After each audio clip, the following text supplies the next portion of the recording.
Hare Krishna. Srila Prabhupada ki jai. Go Premanandi Hari Hari Bol. Namo Vishnu Padaya Krishna Prasthaya Bhutale Srimati Bhakti Vedanta Swamini Ti Namane. Namaste Saraswati Devi Gaudavani Chaline. Nirvisesa Sanyavari Paschatya Satarine. Today we have some questions that have been asked regarding the history of Iskcon. У нас есть вопросы, которые были заданы касаемо истории Iskcon. So,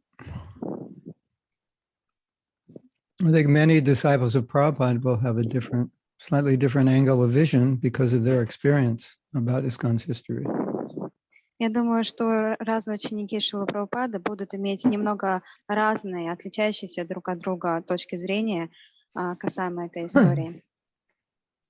So if any of my answers, if I believe it's not the complete story, I will let you know that it's my personal experience or vision, and there may be other ways to look at it. И если это будет какой-то мой личный опыт, мое личное мнение, я дам вам знать об этом и скажу, что есть также другие точки зрения на это.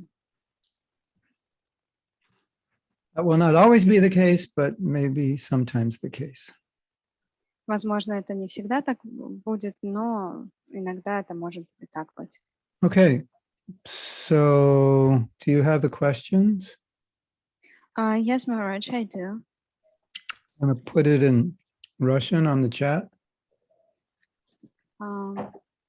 Sure. Or is that too much trouble? Because you can't do it and translate.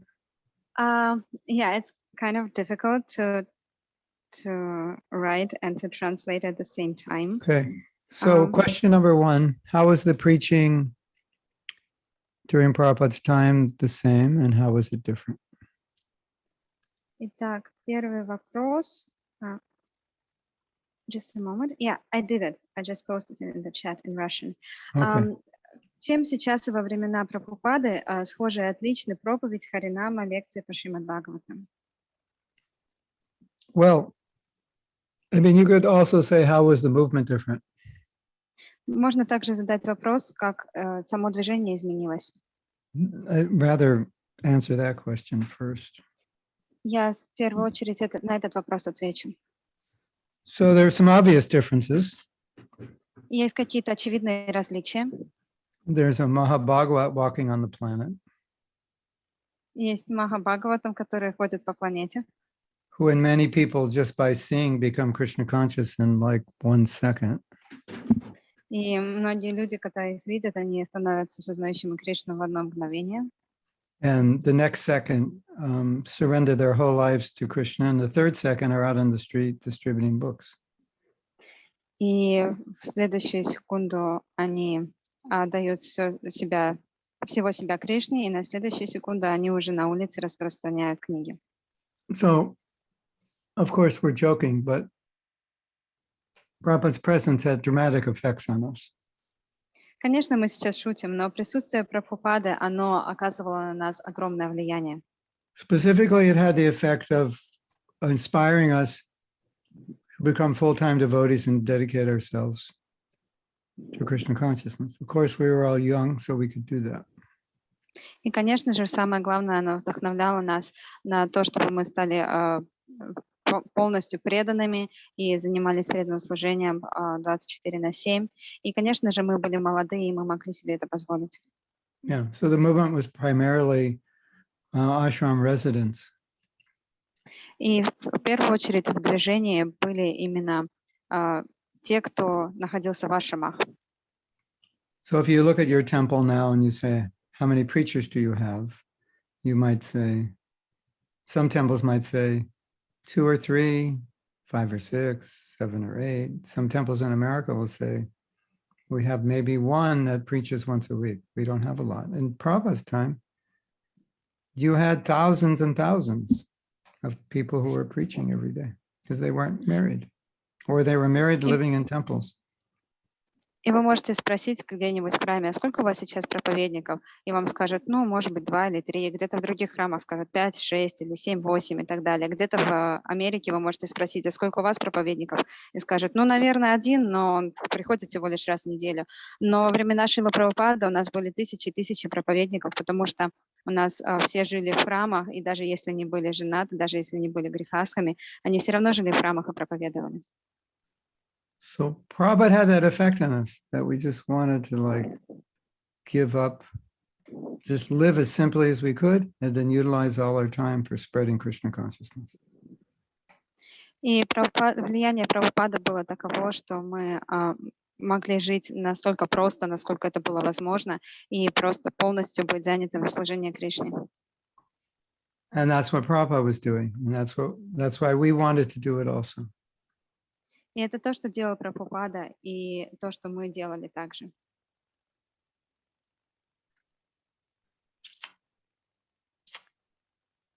Also, there was a rapid expansion of our movement. И также был сильный рост развития движения. How many temples do you have in Russia? Сколько у нас сейчас храмов в России? I don't know, Maharaj. Any idea? 35? 35? 55? 55? Somebody can look it up on Google?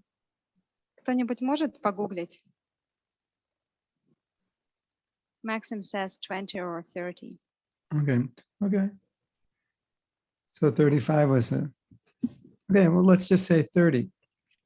Да, около 30. Krishna consciousness began in Russia in when, 1972? First devotees? И сознание Кришны пришло в Россию где-то в 72 году, правильно? Первые преданные тогда появились. Is that correct? More or less? Это 120 верно? centers. Oh, wow. That's amazing. 120 центров в России. 1971. Это So you have 120 1971. centers now, 51 years after your movement started. Сейчас у вас 120 центров по стране после того, как движение сознания Кришны пришло 50 лет назад. That includes, I'm sure it includes preaching centers and little programs, you know, not like official temples, I would imagine.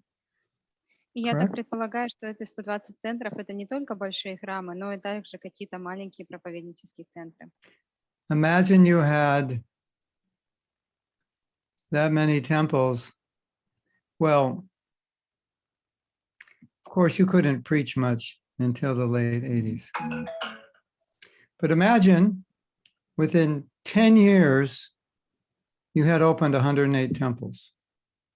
Представьте себе, что 10 лет спустя, после того, как движение сознания Кришны пришло к вам в страну, вы открыли 108 храмов. Конечно, до 80-х годов вы не могли особо проповедовать, но просто представьте. And you went from like 50 devotees to 10,000 devotees in 10 years. И за 10 лет количество преданных увеличилось с 50 до 10 тысяч. Pretty fast, isn't it? Очень, очень быстро, не так ли? So Prabhupada at the helm as a general could make things happen like that fast. И Прабхупада в целом он мог сделать так, чтобы вещи происходили так быстро. I think that was one of the major differences, the speed at which the movement was expanding and the level of surrender of the devotees. Я думаю, это самая основная разница, которая есть в том Iskcon, который был раньше и который есть сейчас. Это та быстрота, с которой развивалось и расширялось движение, и степень предания преданных.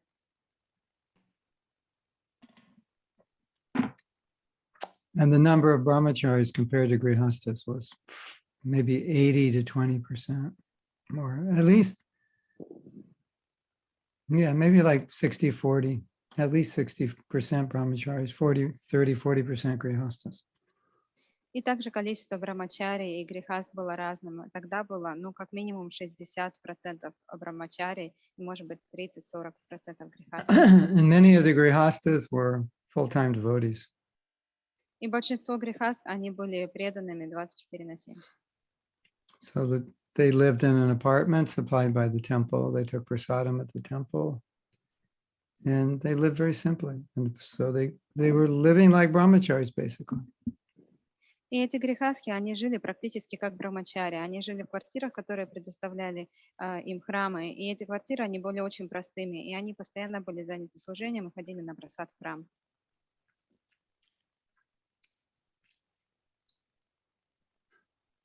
Comparing the preaching strategies then to now doesn't really help us because then was then and now is now. I mean, it helps us a little bit, but you can't just compare what we were doing then to now because it's a different time in the world. И сравнивать те принципы для проповеди, стратегии для проповеди, которые мы использовали тогда и которые мы используем сейчас, это особо нам не поможет, потому что тогда это было тогда, а сейчас это сейчас. The preaching at that time was to get people to become full-time devotees. В тот момент проповедь заключалась в том, чтобы вдохновить людей стать преданными, которые бы служили целый день. And congregational programs were secondary, А программы в общинах, они были на втором плане. which is pretty much the opposite now. А сейчас очень сильно все изменилось, все наоборот. So if you want to get someone to become a devotee, at least in those days, you would preach quite strongly to them. И в те времена, если вы хотели сделать кого-то преданным, то, как правило, вы проповедовали очень мощным образом. Alexei, why don't you just give up your wife and move in the temple? Don't worry Алексей, about it. почему бы вам не оставить свою жену и просто переехать в храм? Не беспокойтесь ни о чем.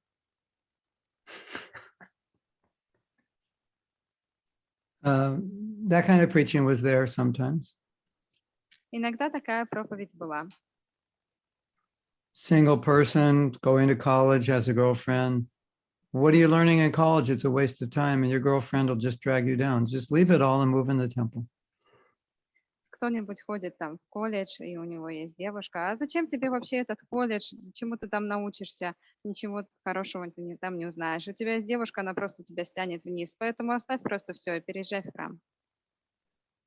And if someone wasn't ready to hear that, we would just neglect them. И если кто-то был не готов это услышать, то мы просто игнорировали их. That was America. I don't know how it went in Russia, but in America, that's how we preached. Именно так мы проповедовали в Америке. Я не знаю, как это было в России, но у нас это было так.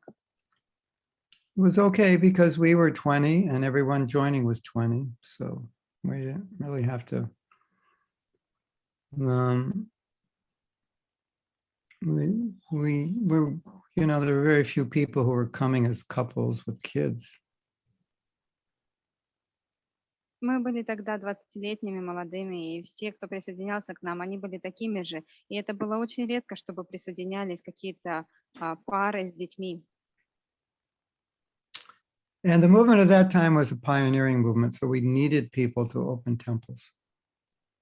И в те времена наше движение было таким пионерским, скажем так, и нам нужны были люди, которые могли бы открывать храмы. So if this were 1970 and I was giving a class, we'd be figuring out right now how many of you are going to go out and open new temples. And at least 5, 6, 7, 8 of you we would choose. If you've been a devotee a year or more, you would be chosen. Go out and start a temple. И если бы сейчас был 70-й год, и мы бы давали лекцию, то мы бы сейчас как раз-таки обсуждали, кто когда поедет открывать какой храм. И 5, 6 или 7 преданных мы бы выбрали обязательно, чтобы отправить их туда открывать храмы. И если бы вы были в движении на тот момент всего лишь 1 год, мы бы обязательно вас выбрали. And we would give you 2, 3 devotees to help you. И дали бы вам 2-3 преданных, чтобы вам помочь. And if you're lucky, maybe $50. И если вам посчастливится, то может быть $50 также. Where are we going to stay? What are we going to do? Just go. Go on the street, do Harinam, you'll get some money, meet people, rent a house, like that. А что мы там будем делать? Где мы там будем жить? А неважно, просто поезжайте, проповедуйте, идите на улицы, распространяйте книги, занимайтесь санкиртаной и найдите где-нибудь себе жилье. Because that's what Prabhupada wanted, so that's what we did. Прабхупада этого хотел, и поэтому это было то, что мы делали. I mean, he wanted to open temples, so somehow we would figure out how to do that. Он хотел, чтобы мы открывали храмы, поэтому мы пытались придумать, как это сделать. Yeah.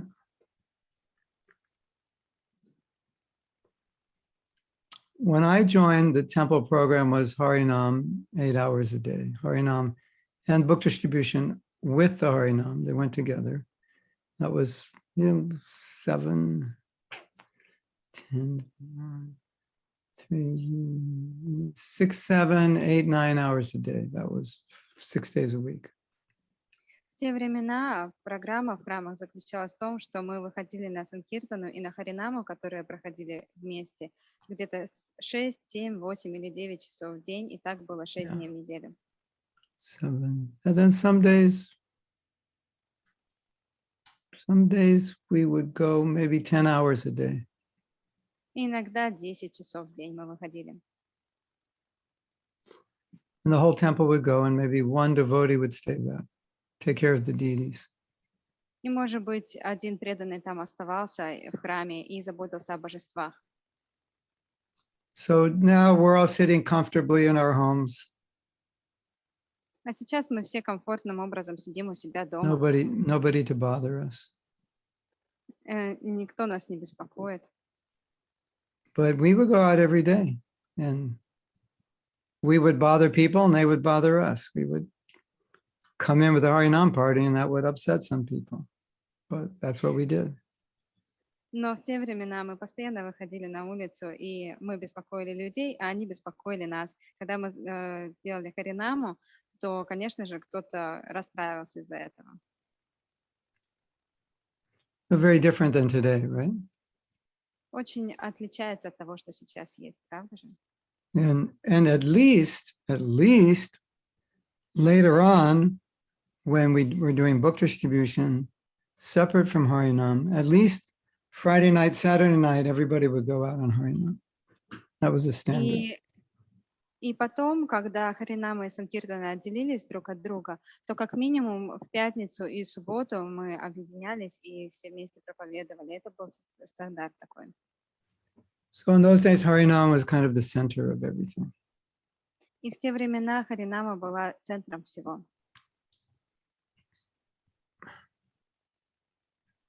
And very few people were joining in their 30s who were established in society. Mostly it was all of us who had either dropped out of university or finished 4 or 5 years of university and then became full-time devotees. И в те времена очень мало людей в возрасте 30 лет присоединялись, те, которые уже имели какую-то постоянную работу, у которых было бы положение в обществе. Как правило, это все были 20-летние выходцы из университетов, которые даже эти университеты не закончили и, может быть, отучились там 4-5 лет. И потом они становились преданными 24/7. In terms of what we were preaching, that was very dependent on the individual devotee. И касаемо того, что мы проповедовали, то это все зависело от того, кто проповедует. And the country. И также страна, где мы But there was definitely this mood of go out and defeat people philosophically. Но было однозначно настроение такое, что мы выходим и побеждаем людей с точки зрения философии, побеждаем их философию. Smash them. Раздавить их. Yeah, there was definitely that mood. Однозначно это настроение было. Which in my experience usually backfired. И в моем личном опыте обычно это имело обратный эффект. Unless done by mature and expert devotees. Если только это не было сделано каким-то зрелым и опытным преданным. Yeah. Although the heavy preaching did make a lot of devotees. Didn't? Did. Окей. Но тем не менее, эта стратегия жесткой проповеди, она сделала очень многих людей преданными. But it wasn't like we were having a battle with them. We were just being straightforward. Не то, что у нас была какая-то борьба с ними, нет, мы просто были очень прямолинейными.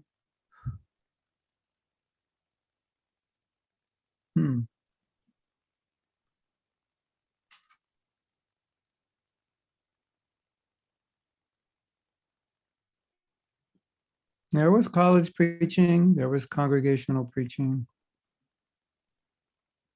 there was Была scientific проповедь. preaching.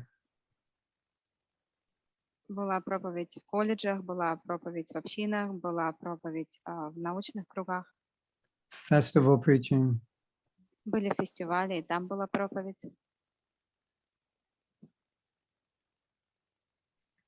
But there wasn't so much preaching about, so much about adapting your life to Krishna consciousness. It was more about just surrender, give everything to Krishna. И не было особо такой проповеди, что как можно адаптировать свою жизнь к сознанию Кришны. Нет, скорее это было так, что просто предайся Кришне. So the interesting thing is that over the years, as we grew, and as the kinds of people who were coming to Krishna consciousness was changing, then we changed our tactics. И по мере того, как мы взрослели, развивались в сознании Кришны, также изменялись люди, которые приходили к нам, мы также меняли свои тактики. But of course, the philosophy never changed, neither did Prabhupada's preaching change. It's just that we were gaining more experience and we were growing, and society was changing, so we were adapting. Философия, конечно же, ни в коем случае не менялась, но поскольку общество менялось, то мы старались подстраиваться под это общество. Now, if you talk to the older devotees in today's movement, I think 108% of them will say, we were fanatics. И если вы сейчас пообщаетесь со старшими преданными в нашем движении, я думаю, что 108% из этих преданных скажут, что мы были фанатиками. And I think 108% of them are right. И я думаю, что эти 108% будут правы. But considering our age and experience, I don't know if most of us could not have been fanatics. Но учитывая наш возраст и наш опыт, я думаю, что мы не могли не быть фанатиками. By fanatic, I mean very narrow-minded in our approach. Под фанатиками я имею в виду, что мы были очень узконаправленными касаемо выбора нашего подхода.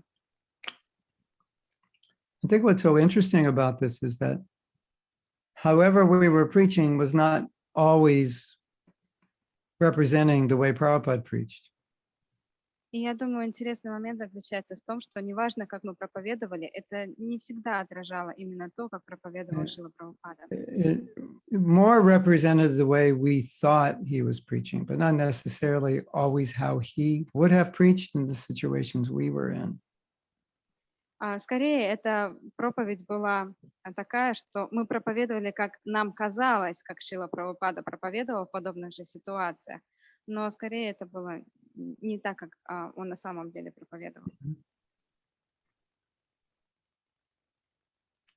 So basically, in our preaching, our sankirtan, our festivals, book distributions, we were just looking for people who we thought could become devotees and move in the temple.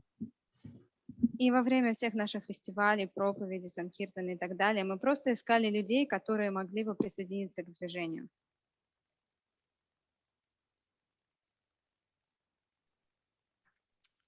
Another difference is that the grihastas were all living in the temple or in apartments owned by the temples. И другое отличие также заключается в том, что грехастхи, они либо жили в храмах, либо они жили в квартирах, которые принадлежали храмам. So Prabhupada definitely focused on community. И Прабхупада, конечно же, он фокусировался на общине, на общинах. So he liked everybody living close together. И он любил то, что преданные жили близко друг к другу. And there was there was an incense business called Spiritual Sky Incense And that business employed maybe 90+% of the grihastas.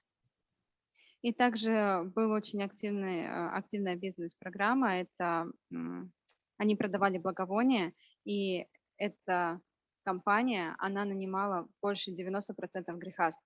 So if in 1972 you wanted to become a devotee in Los Angeles and you were married, you would get a job at Spiritual Sky Incense and you would get an apartment. And so and your hours let you go to the morning and evening program. So you didn't have to worry about anything. Если бы вы в 1972 году в Лос-Анджелесе присоединились к движению, и вы были бы грехаской, то вы бы получили работу именно в этой компании по продаже благовоний. И у вас была бы работа такая, которая позволяла вам приходить на программы утром и вечером. И вам была бы также выдана квартира, и вам не надо было бы ни о чем беспокоиться. If you wanted more money, you wanted your own car, yeah, then you'd have to work separately. But otherwise, you could just work with devotees and be free in morning and evening for temple programs and live across the street from the temple. Ну, конечно, если бы вы хотели еще больше денег или хотели бы купить машину, тогда да, вам пришлось бы искать отдельную работу. Но в противном случае, если вам это не нужно было, то вы могли бы спокойно работать в этой компании и жить через дорогу от храма и иметь возможность утром и вечером посещать храм. So there were a lot of places like that. The temples would generate money and give places for the grihastas to live, and then they would do full-time service. И таких мест было очень много, что храмы, они помогали грехастам налаживать свою жизнь, иметь свой бизнес и поддерживать таким образом преданных.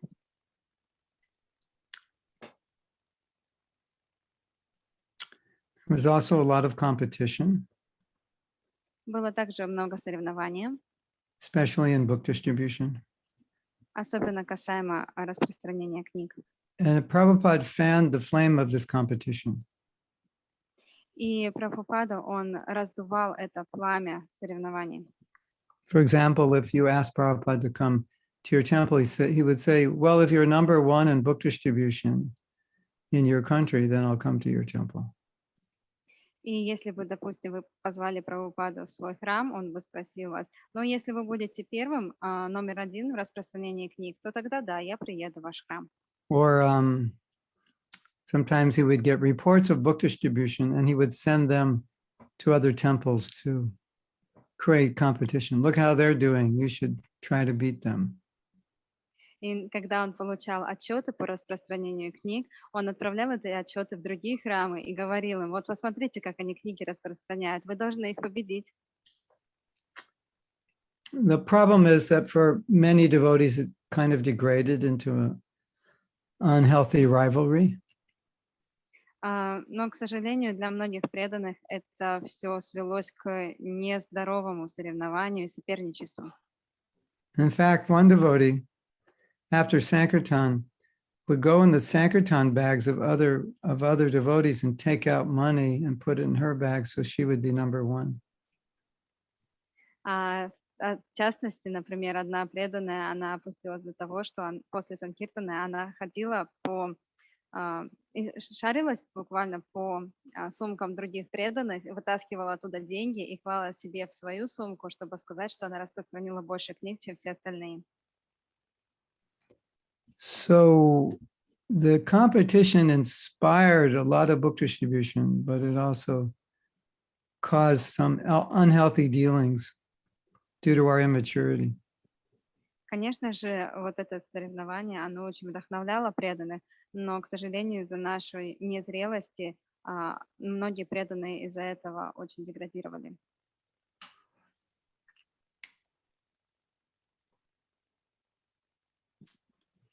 I think one thing that is a constant in preaching is preaching to groups of people who are by nature more inclined to Krishna consciousness than other groups.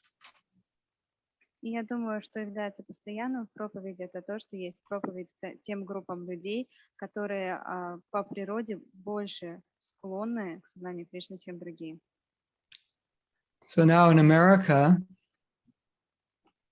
a lot of devotees preach in yoga centers because the people coming there are quite interested. И, например, в Америке сейчас многие преданные проповедуют в йогических центрах, потому что люди, которые туда приходят, они уже заинтересованы в этом. In the early days of Iskcon, it was the hippies. А в ранние дни Искон это были хиппи. So there's always been this focus on groups that are most inclined to Krishna consciousness. And in those days, it was hippies. Всегда был такой фокус на тех группах людей, которые по природе больше склонны к сознанию Кришны. И в те дни это были хиппи.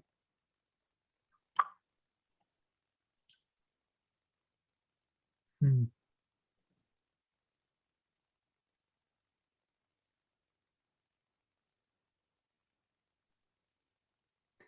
Do you want to ask some specific questions about the preaching? Есть ли у вас какие-то конкретные вопросы касаемо проповеди?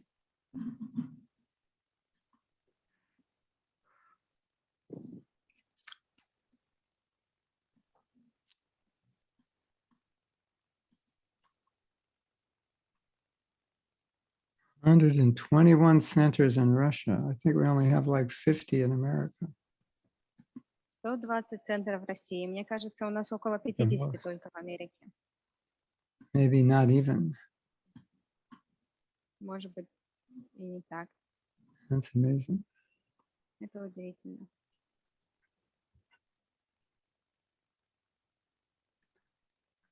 In America, Prabhupada was not very involved in preaching strategies. He allowed us to do that because we were Americans, so we knew. He felt we knew better what to do.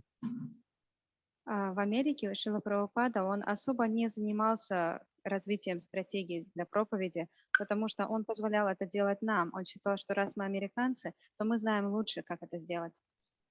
So most of the preaching programs in America were developed by devotees, not directly by Prabhupada. Prabhupada was more giving inspiration to preach. Большинство проповеднических программ в Америке, они были разработаны самими преданными, а не Шрилой Прабхупадой. Шрила Прабхупада был скорее таким источником вдохновения для этих проповеднических программ.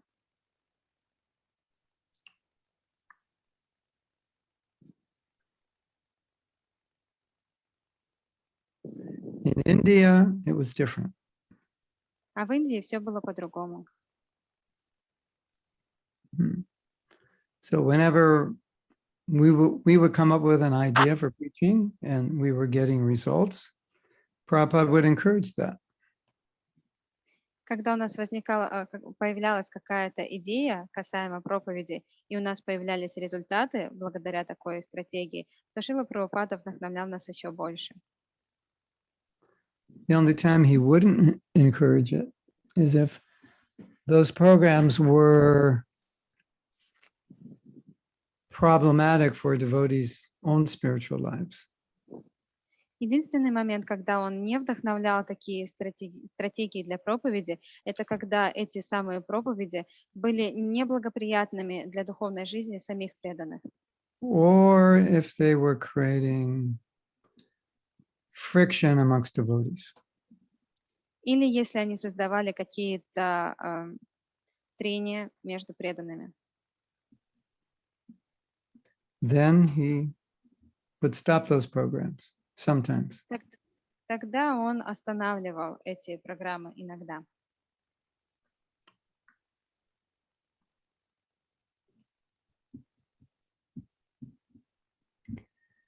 Prabhupada encouraged us to be creative.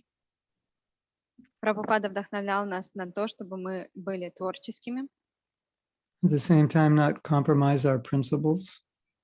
В то же самое время не шли на компромисс со своими принципами. Whatever was favorable for spreading Krishna consciousness, he would encourage. Он вдохновлял нас на все, что было благоприятно для распространения сознания Кришны. How do you evaluate whether to do something or not? You evaluate by considering what will be the effect. Will it bring more people to Krishna consciousness? Or will it not? И как определить, благоприятно это или нет. Вы смотрите, какой будет эффект, привлечет ли это больше людей к сознанию Кришны или не привлечет.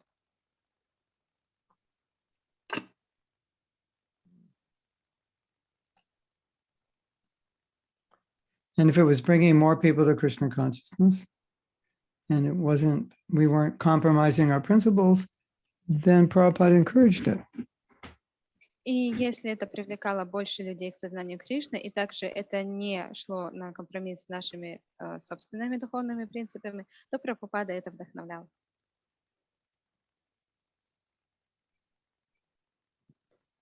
So if anyone has any questions on what I've said so far, that would help me continue this topic. Если у кого-то есть сейчас вопросы касаемо того, что я сказал, то вы можете их сейчас задать, и это поможет мне идти дальше.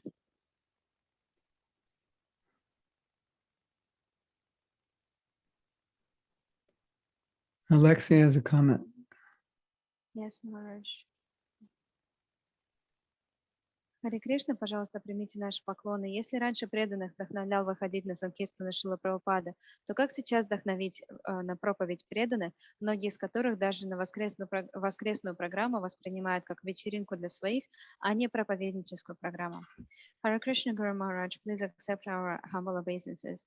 If in those times, Srila Prabhupada personally encouraged devotees to go on Sankirtan, so how can we inspire devotees right now to preach? Because many of these devotees, they think that even the Sunday program is just like a party for our people, for us, but not as preaching program. Send them to me. I'll talk to them. Отправьте их всех ко мне, я с ними поговорю.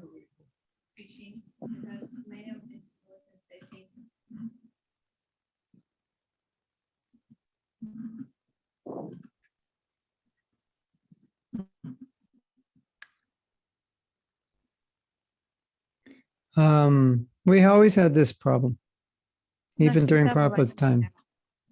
Даже во времена Шрилы Прабхупады у нас была эта проблема.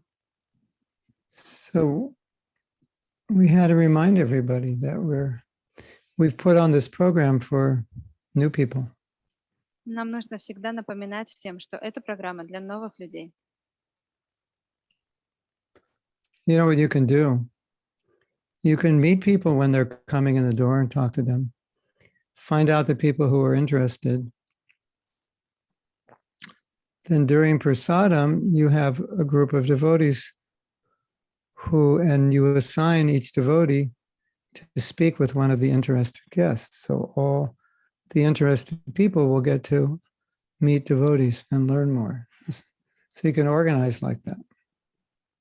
Вы можете организовать следующую программу. Каждый раз, когда кто-то будет приходить, вы в дверях встречаете этого человека, разговариваете с ним, и таким образом вы выясняете, кто действительно заинтересован в сознании Кришны, вы общаетесь с этими людьми, и затем, когда будет раздаваться прасад, вы должны поговорить с преданными, попросить каждого преданного поговорить с определенным новым человеком, который больше всего заинтересовался, и таким образом этот новый человек, он получит общение с преданными.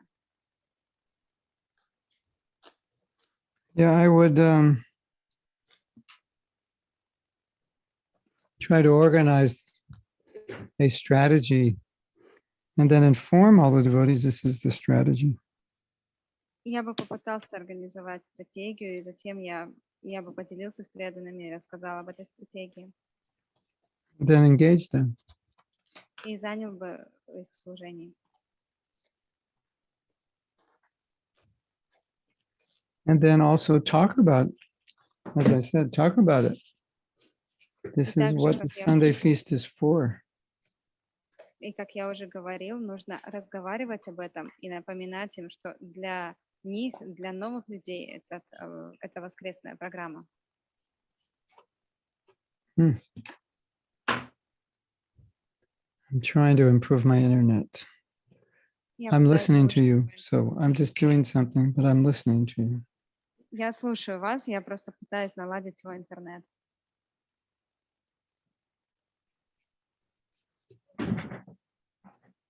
So, anything else?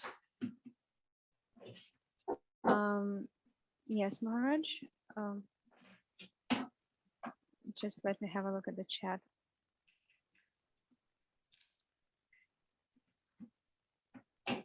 There is a question. Now that people are not joining as much as before, do you see Iskcon going more Krishna West? I am thinking especially for preaching in rich countries. Сейчас, когда люди не присоединяются в таком большом количестве, как раньше, как вы видите, Искон идет больше как Кришна Вест, то есть Кришна западная программа. И я говорю большим образом о проповеди в богатых странах. Well, Krishna West is a particular approach, but it's not that you need a Krishna West approach to do congregational preaching. Кришна Вест, то есть Кришна, западный Кришна, это особое направление, но это совсем не значит, что оно нужно для проповеди в общинах.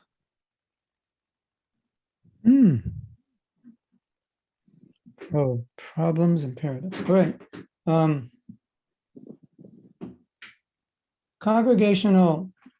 The approach to congregational preaching started maybe in the 80s when less and less people were joining. And we realized that, you know, not everyone is going to move in a temple. I'm going to unplug something, so I'm probably going to disappear for a minute. Okay? И вот эта общинная проповедь, она началась примерно в 80-х годах, когда мы начали понимать, что все меньше и меньше людей присоединяются к тому, чтобы жить в храмах.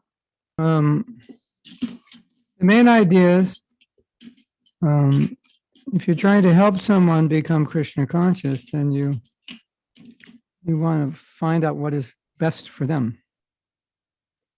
Основная идея заключается в том, что если вы хотите помочь кому-то стать сознающим Кришну, вы должны понять, что именно будет благоприятно для этого человека. Living in the temple, not living in the temple, whatever. That's a, eternal principle. Жить ему в храме или не жить ему в храме, неважно. Это вечный принцип. We were just a little crazy about getting people to move in the temple. Мы просто были немного сумасшедшие и пытались заставить людей переехать в храмы.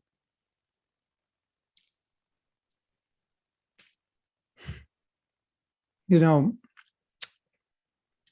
definition of preaching is, beautiful definition is, here is Krishna, here is the person. What can you do to get the person a little closer to Krishna?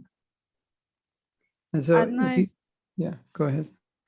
Одно из определений проповеди таково. Вот Кришна, он здесь, а этот человек находится в другом месте. Что мы можем сделать для того, чтобы помочь этому человеку стать ближе к Кришне? What can you do to get them closer to Krishna? Что вы можете сделать, чтобы приблизить этого человека к Кришне? So, even in the days when we were trying to bring people into the temple, a lot of them should have never lived in the temple. It wasn't healthy for them, but we were just pushing that. So we weren't thinking what was best for them. We were thinking what was best. We thought this was the best thing for the temple. И в те времена мы пытались всех заставить переехать в храм, но не для всех это было благоприятно, но мы особо об этом не думали. Мы думали о том, что будет благоприятно для храма, как нам казалось это. So if you just think, what is the best thing for this person? Maybe a rasgula, a gulab jamun, that's the best thing right now for this person. So that's what you give him. И вы должны просто думать всегда, что будет лучшим для этого человека, чтобы помочь ему. Это будет гулаб-джамун или расагула, то если это так, то вы должны дать им это прямо сейчас. And the best thing could be you convince him to move in the ashram, and the best thing for someone in the ashram is to convince him to move out of the ashram. It's just an individual thing. Для кого-то может быть полезным, чтобы его заставили, убедили в том, что ему нужно переехать в храм, а кого-то, кто живет уже в храме, ему нужно убедить в том, что ему не нужно жить в храме. Поэтому это все очень индивидуально. This one thing is not the best for everybody. The best for Одна each вещь, person is what inspires them to come closer to Krishna. одна и та же вещь, она может не подходить абсолютно всем, но нужно найти что-то, что будет вдохновлять каждого стать ближе к Кришне. Da? Common sense, right? Да. Это здравый смысл. What can I do to help this person get closer to Krishna? Что я могу сделать, чтобы приблизить этого человека к Кришне? Sometimes you'll even encourage people just to, stay within their own religion. Иногда все, что мы можем сделать, это вдохновить человека оставаться в его же собственной религии. That might be the best thing. Это может быть для него лучше всего. Yeah, who knows? Every Кто case is знает, individual. каждый случай он индивидуален. Individuality. Okay. Next question. I think there is a continuation of his question. Should we continue with Alexei's question or take another Yeah, one? sure. Go ahead. Yeah, I will read it in Russian. Зачастую на программы приходят психически нездоровые люди, которые часто доставляют беспокойство преданным. Им нравится, что преданные уделяют им внимание, поэтому они стараются обратить на себя еще больше внимания, перебивают лекторов, танцуют, привлекая к себе внимание и тому подобное.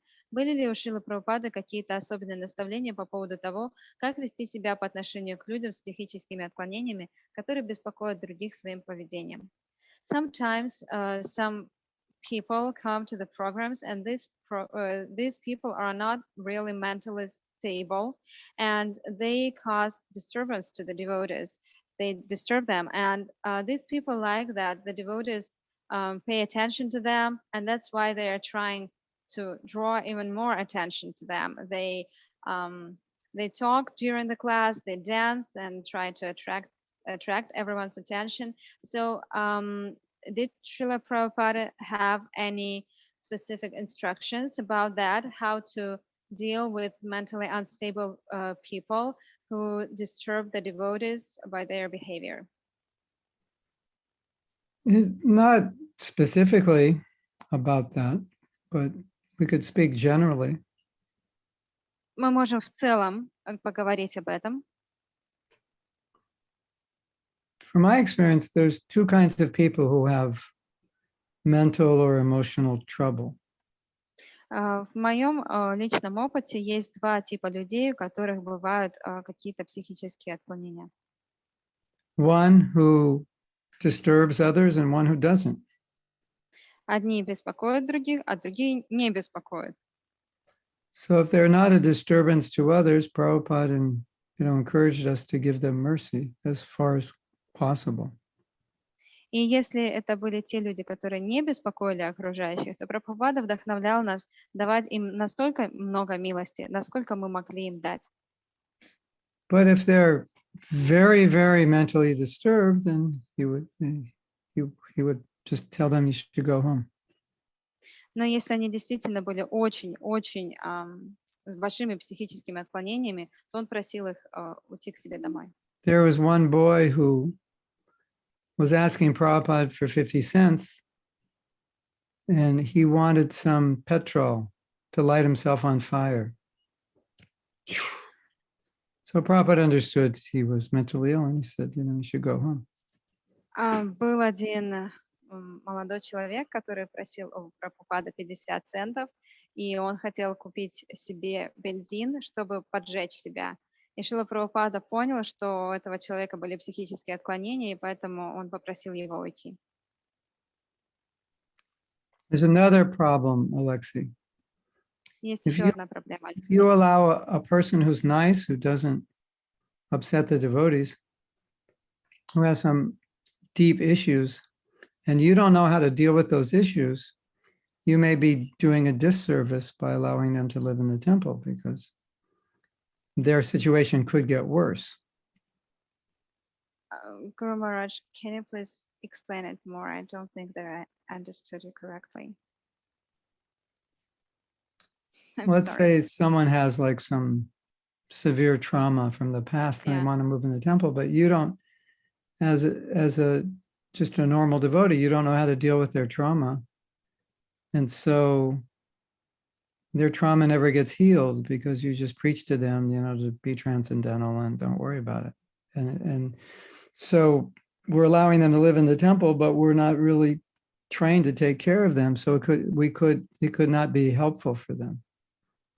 Например, есть какой-то человек, у которого есть серьезные психологические травмы с детства, и он никогда эти травмы не лечил, и мы просто вдохновляем его какими-то философскими вещами: о, будь просто трансцендентным, преодолей эти влияния гон природы и так далее, но мы особо не помогаем ему, и мы при этом вдохновляем его жить в храме. Но на самом деле эти травмы, они только будут ухудшаться, потому что мы сами не имеем должной подготовки, чтобы помочь этим людям. So in cases like that, things could get worse for that person. И в таких случаях все становится только еще хуже для таких людей.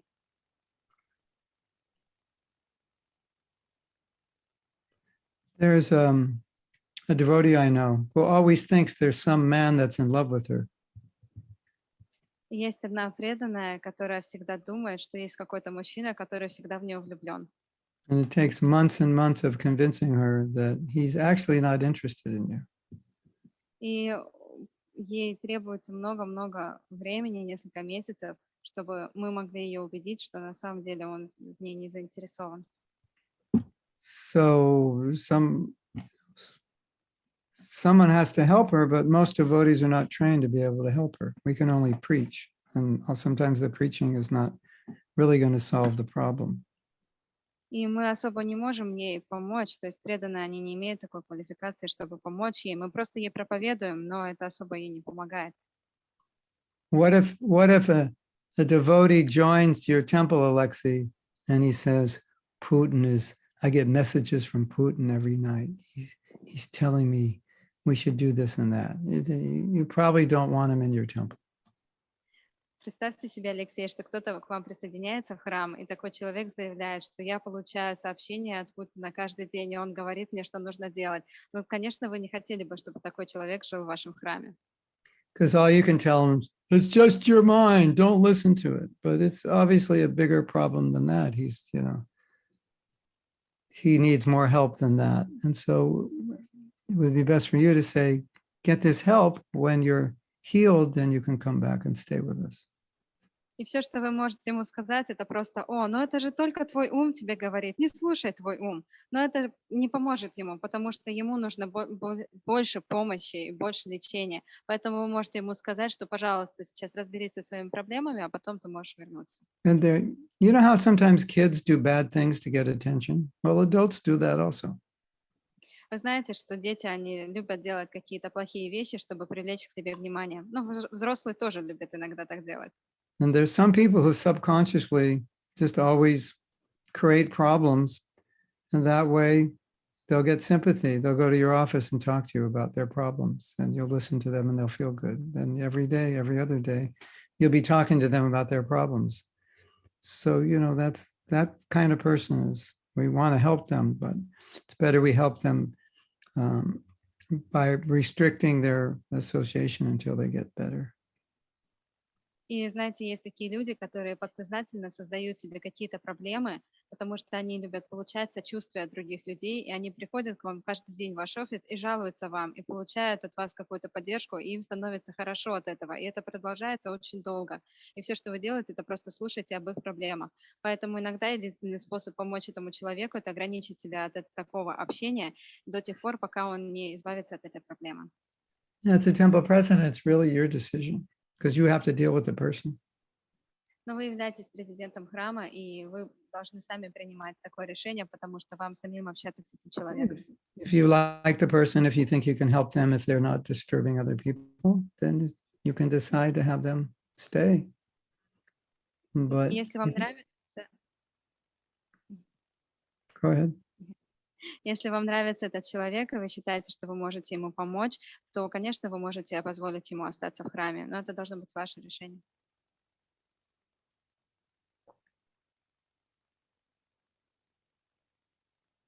The ashram is not a place for everybody. Ашрам — это не место для всех.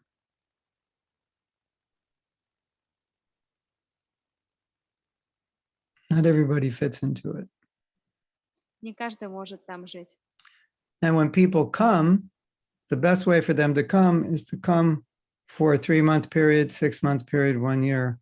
So, because they don't think it's going to be for life if they don't fit in, it's only a few months and they're just going for an experience as a monk. So that's different. That's doable. И можно также попробовать так, чтобы преданные присоединялись на месяц, 3-4 месяца, на год.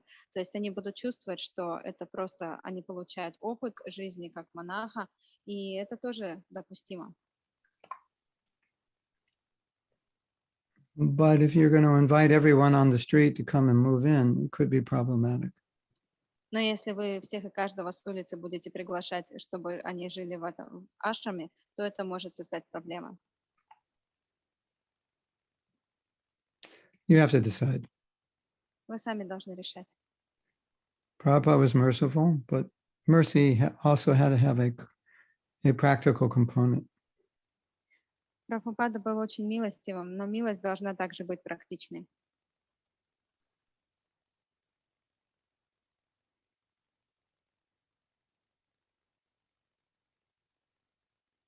Does that answer your question?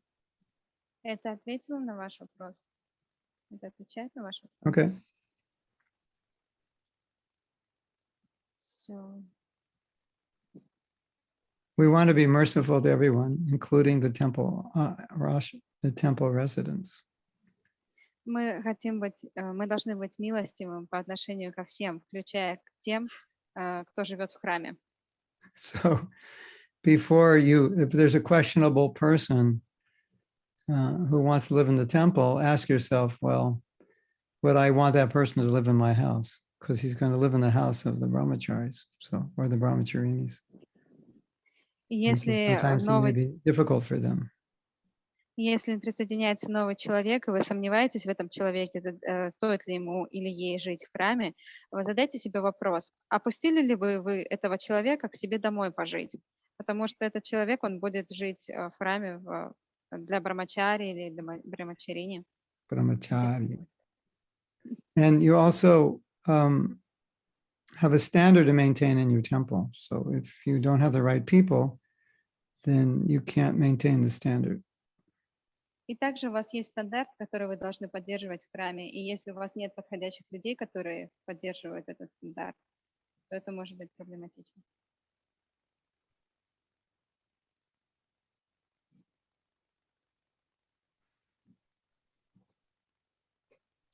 Next question.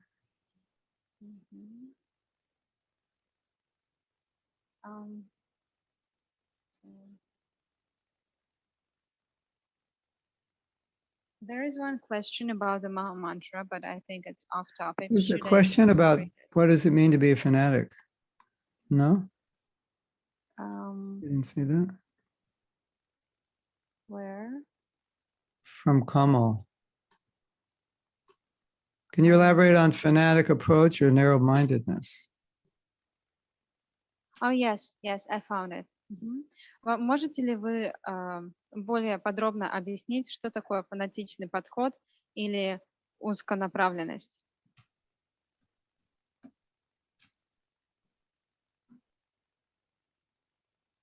A fanatic is one who can't change his mind and won't change the subject. Фанатик — это тот, кто не будет менять свое мнение и не будет менять тему. Fanatic is one who can't admit a mistake. Фанатики — это те, кто не могут признать свою ошибку. A fanatic is a man who, when he loses sight of his purpose, doubles his effort. Фанатик — это тот, кто, когда он теряет из виду свою цель, он в 2 раза увеличивает свои усилия.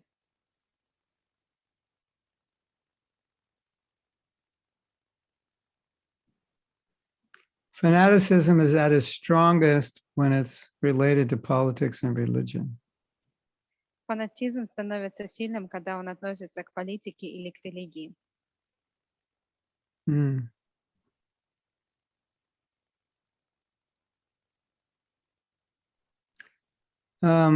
Basically, fanatic means narrow-minded, very who doesn't understand something well or deeply, but is very enthusiastic about it.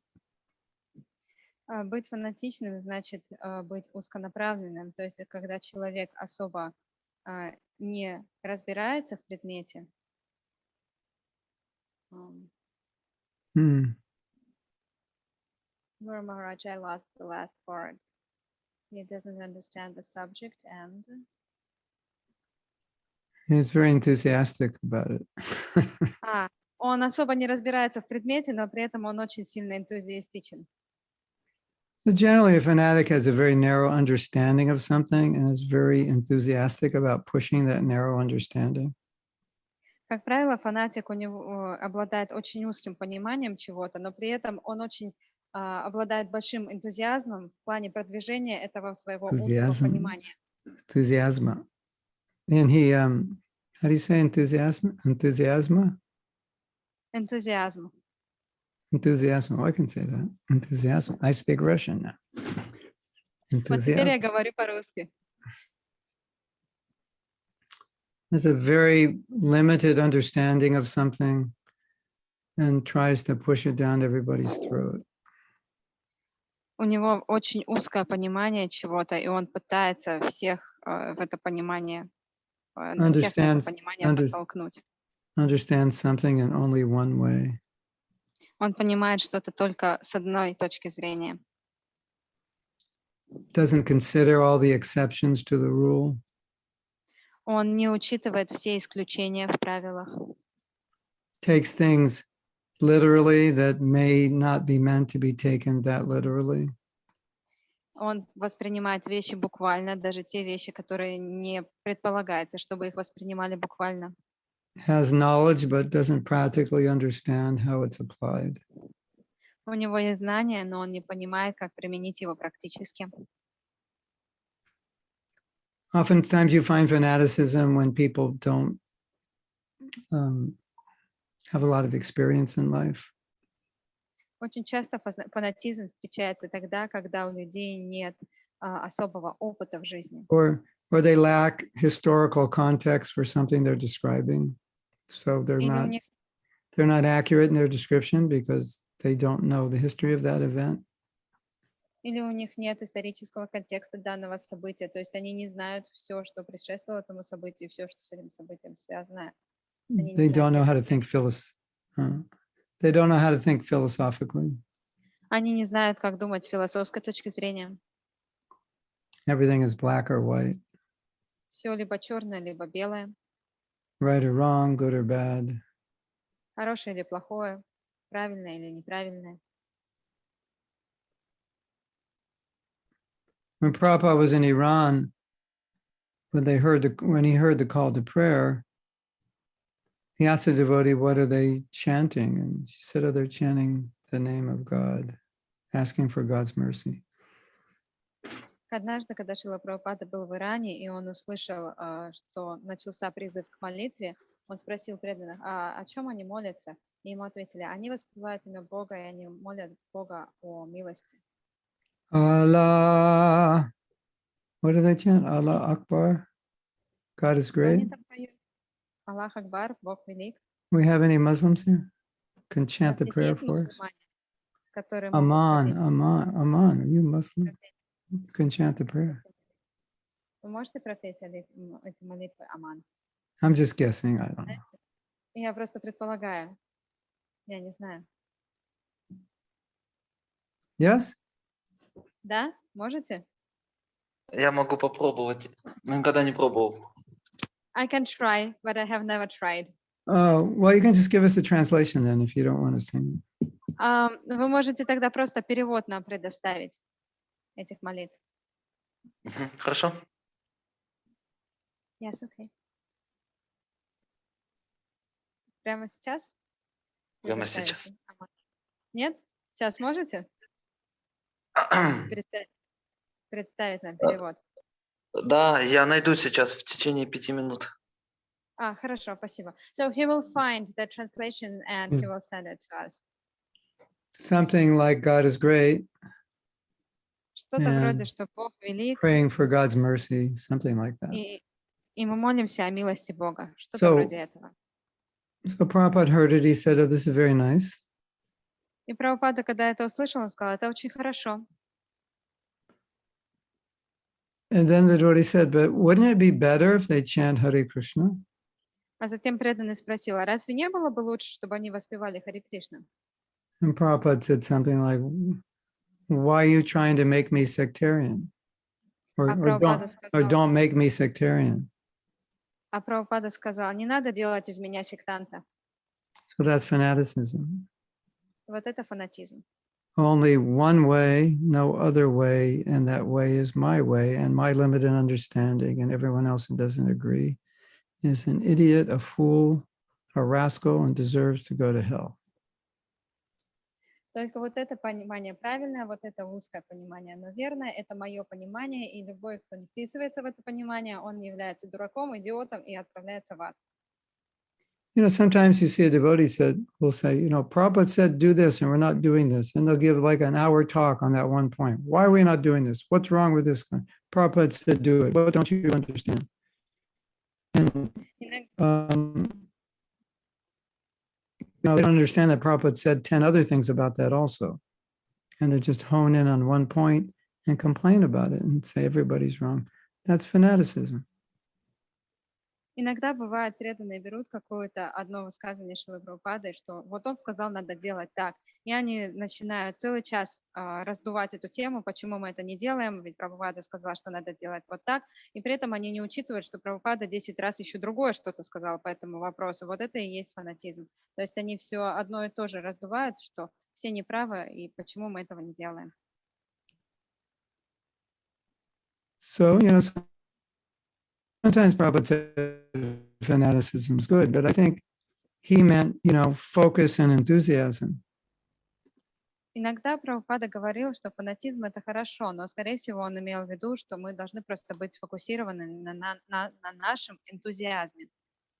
So here's a translation, Kamal, from Oxford Dictionary. Since you're in England, we choose Oxford. И вот перевод из Оксфордского словаря. Раз вы англичанин, то вот перевод вам. A person filled with excessive and single-minded zeal, especially for an extreme religious or political cause. I will not be able to translate that word by word, Maharaj.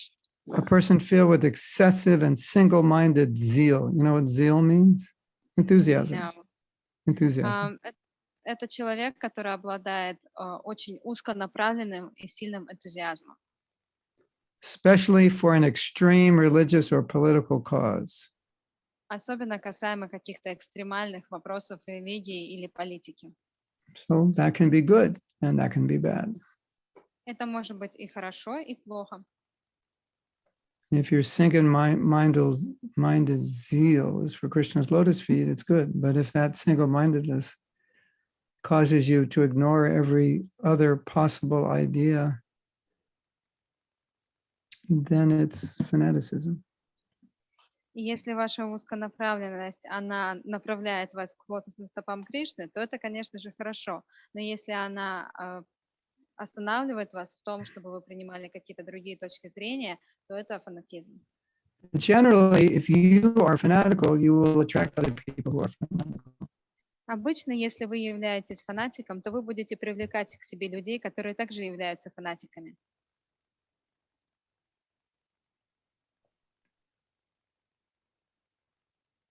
So now we have the translation. It's in the chat. У нас перевод молитвы в чате. O Allah, O the Lord of this perfect calling and prayer, please give to the Prophet Muhammad his dignity and let him get his high position and help us um, in, oh my God, I can't translate that. Help Help us. us when this day, when we will be judged and you never break your promises. Difficult to translate, very difficult. Yeah. Well, Anyway, we yeah, get so the there we is get the we get the idea. You can all look in the chat. можете в чате просмотреть перевод.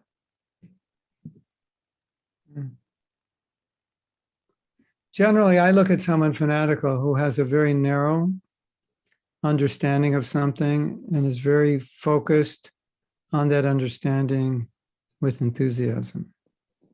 Как правило, я так понимаю, что фанатик — это тот, у кого есть очень узкое понимание чего-то, и он с большим энтузиазмом сфокусирован на этом понимании. You know, it's basically one-pointed enthusiasm, which is not bad always.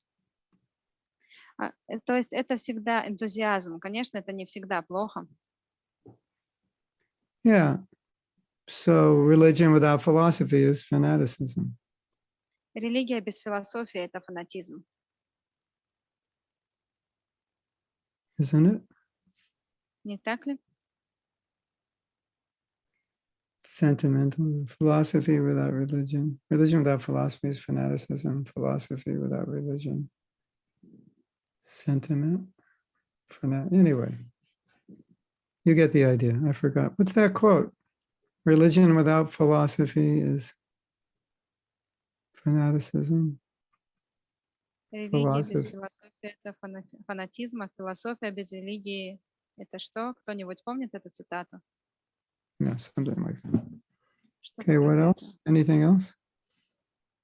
Yes, we had some other questions. Сентимент. Сентименты? Sentiments. The philosophy without religion is sentiments. Philosophy without religion is sentiment. Yeah, Religion without philosophy is fanaticism. А религия без философии — это фанатизм. There is one more question from Gentare. Есть ли сейчас глобальная программа или стратегия по развитию Iskcon, что ждет нас в будущем? Is there any general program or strategy for Iskcon development, and what is waiting for us in the future? There are lots of programs and strategies. Есть много программ и стратегий. And don't wait for any of them. Just do what you have to do right now. И ничего не надо ждать, просто делайте все, что вы должны сделать прямо сейчас. Because who knows when all the programs are going to be laid out, and who knows if all those programs will be good for your preaching. Потому что кто знает, когда все эти программы начнут действовать, и кто знает, будут ли эти программы хороши для вашей личной проповеди. If something is good, according to Ravana, do it now. According to whom? Ravana. Если есть что-то хорошее в понимании, согласно пониманию Раваны, то делайте это прямо сейчас. So there are lots of things going on that are good, and lots of things more that need to go on. And if you can tap into what's already going on, and you can also work to make it better. То есть вы делаете то, что сейчас для вас хорошо, и если есть какие-то программы, которые уже идут, присоединяйтесь к ним, и, возможно, вы сможете их улучшить. But best thing is to become a mature devotee. Лучшая вещь — это просто стать зрелым преданным. You see, we have another problem, which is harder to solve. У нас есть другая проблема, которую сложно решить. We're culturally conditioned У нас есть культурная обусловленность. to think a certain way, to believe a certain way. Думать определенным образом, верить And that thinking определенным. and believing may be not the way Prabhupada thinks and believes. Но это думание и верование, они могут быть совсем не такими, которые были у Шрилы Прабхупады.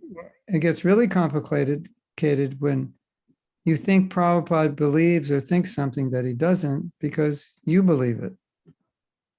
И что самое сложное, это когда вы думаете, что Шрила Прабхупада думал и верил во что-то именно таким образом, как думаете и верите вы. Просто потому, что вам так кажется, вы так думаете, и вы так в это верите. А на самом деле это было не так.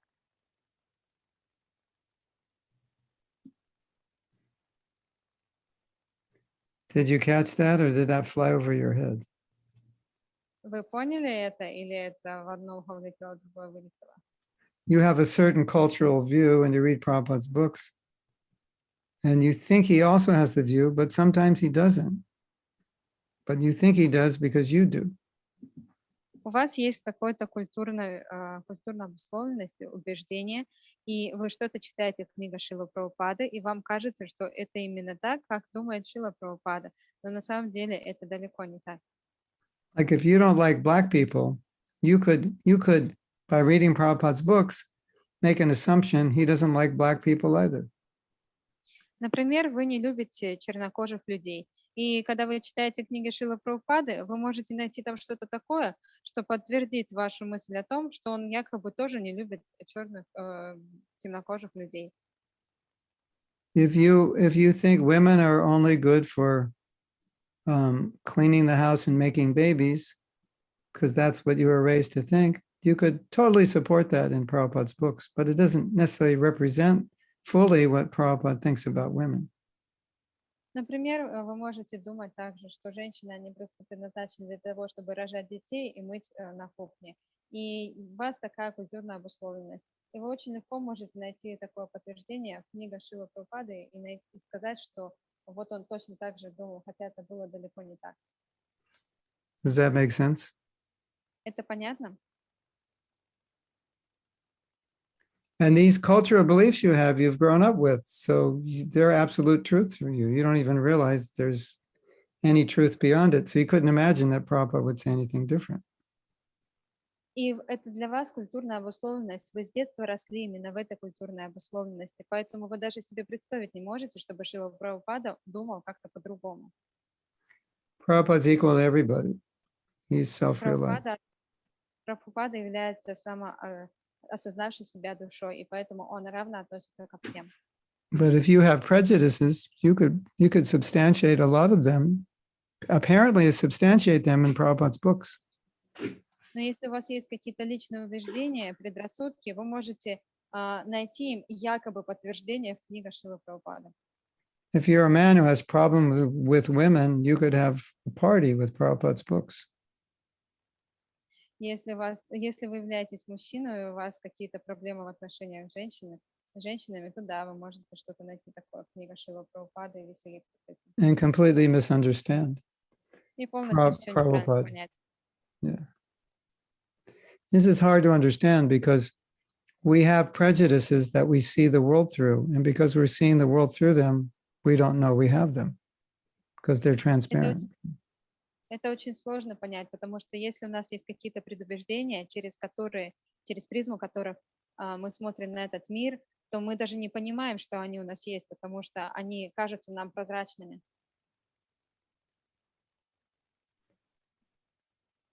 Did I scare you? Я напугал вас?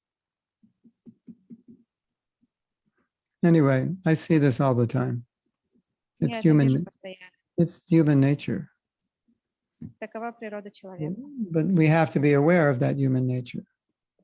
Но мы должны понимать, что такая природа есть. If I say, oh, Indians are like this, oh, Americans are like this, oh, Russians are like this, that's all prejudice. Если я говорю, о, индийцы, они вот такие, а американцы, они вот такие, а русские, они вот такие, это все мои личные предрассудки. South Indians are like this, North Indians are like this, Kazakhstanis are like this, Muscovites are like this. We have all these prejudices. С Южной Индии люди, они такие, Северной Индии такие, из Москвы они такие, из Казахстана они вот такие. И это все наши предрассудки. You know, and there are reasons for these prejudices. Sorry. There are reasons people have prejudices. И есть причины, по которым у людей есть такие предрассудки. You know, there's been Islamic invasion of India for 700 years. So many, many Hindus just don't appreciate Islam because of that. Например, в течение 700 лет было правление мусульман в Индии, поэтому очень многие индусы, они не любят ислам. You know, white men subdued black men.